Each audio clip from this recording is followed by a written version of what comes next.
Assalamualaikum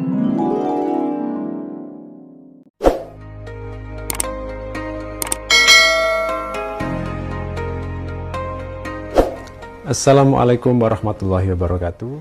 Ibu dan Bapak Guru, para kepala sekolah, kepala madrasah, dan kepala PKBM yang saya hormati dan banggakan. Dari video sebelumnya, Ibu dan Bapak sudah mendapatkan informasi tentang tujuan dan rancangan kurikulum merdeka. Di video ini, saya ingin menyampaikan beberapa pesan terkait dengan penerapan kurikulum merdeka di satuan pendidikan. Yang pertama adalah bahwa kurikulum merdeka merupakan sebuah kerangka yang perlu diterjemahkan menjadi kurikulum di tingkat satuan pendidikan.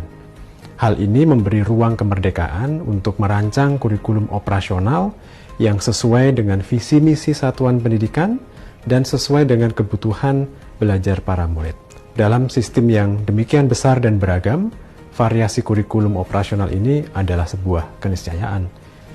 Kurikulum operasional yang cocok untuk sebuah satuan pendidikan di Jakarta Pusat misalnya, bisa jadi berbeda dengan sekolah yang ada di Kepulauan Seribu.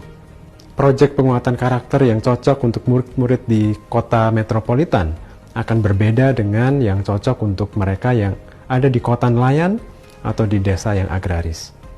Pengaturan mata pelajaran yang diperlukan sebuah sekolah dasar yang muridnya sudah sering membaca buku dan berdiskusi dengan orang tuanya di rumah, tentu akan lain dari yang diperlukan sekolah dasar yang muridnya datang ke sekolah belum mengenal buku dan belum bisa membaca. Karena itu, fleksibilitas kurikulum merdeka menuntut inisiatif, keaktifan, dan juga kepercayaan diri ibu dan bapak guru untuk merancang kurikulum operasionalnya sendiri. Namun, bukan berarti ibu dan bapak guru harus membuat sendiri dokumen kurikulum operasionalnya dari nol. Kami di Kemdikbudristek sudah menyediakan banyak contoh kurikulum operasional, modul pembelajaran, dan dokumen-dokumen lain di platform Merdeka Mengajar. Semua itu kami buat untuk membantu bapak dan ibu guru dalam menerapkan kurikulum merdeka. Tidak ada kewajiban satuan pendidikan untuk membuat dokumen-dokumen baru dari nol. Ingat, perubahan kurikulum ini seharusnya bukan soal administrasi, tetapi perbaikan kualitas pembelajaran. Karena itu, kurikulum merdeka juga tidak membakukan format-format dokumen.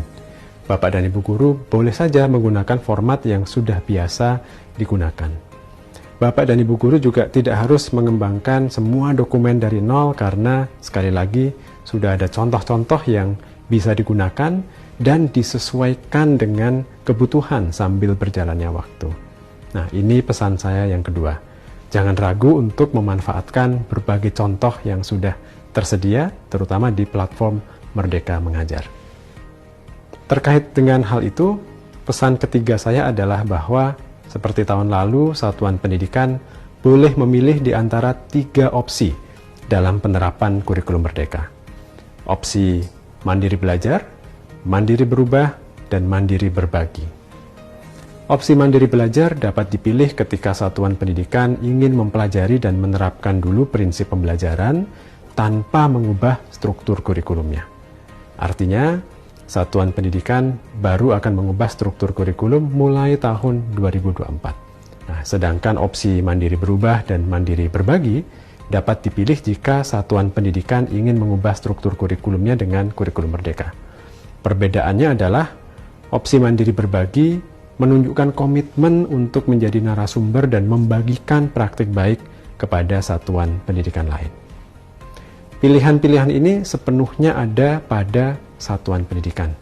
Dan opsi manapun yang dipilih, satuan pendidikan boleh memanfaatkan contoh-contoh modul, RPP, alur tujuan pembelajaran, dan kurikulum operasional yang tersedia di platform Merdeka Mengajar. Pesan keempat yang ingin saya sampaikan adalah bahwa penerapan kurikulum merdeka merupakan sebuah proses belajar.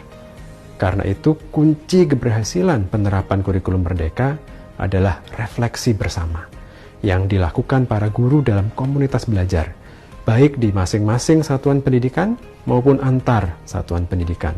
Dalam komunitas belajar tersebut, guru bisa berbagi dan berdiskusi tentang prinsip-prinsip pembelajaran yang ada di berbagai panduan dan modul pelatihan di platform Merdeka Mengajar, juga di webinar-webinar yang diselenggarakan oleh Kemendikbudristek, maupun dari narasumber yang bisa diundang secara luring ataupun daring.